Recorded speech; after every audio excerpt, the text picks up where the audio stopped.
ইরানের জব্দ করা অর্থ সম্পদ ফেরত দিতে আগ্রহ দেখিয়েছেন মার্কিন প্রেসিডেন্ট ডোনাল্ড ট্রাম্প। ফ্রান্সে G7 সম্মেলন শেষে তিনি বলেন, যুক্তরাষ্ট্রের কাছে থাকা বিপুল পরিমাণ ইরানি সম্পদ তাদেরই ফেরত দেওয়া উচিত।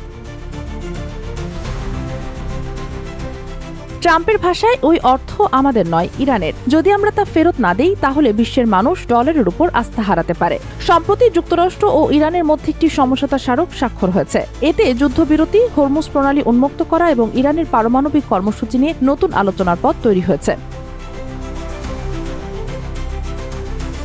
চুক্তি অনুযায়ী ইরানের অর্থনৈতিক পুনর্গঠনে $300 বিলিয়ন একটি পরিকল্পনা রয়েছে। তবে ট্রাম্প স্পষ্ট করেছেন, এই অর্থ সরাসরি যুক্তরাষ্ট্র দেবে না, বরং ইরান চুক্তির শর্ত মানলে জব্দ অর্থ ও বিনিয়োগের সুযোগ ধাপে ধাপে ফিরে পাবে।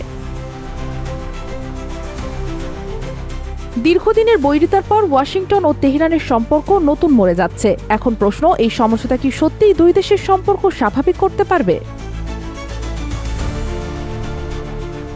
Sheikh Masuma, news desk, daily our Bangladesh.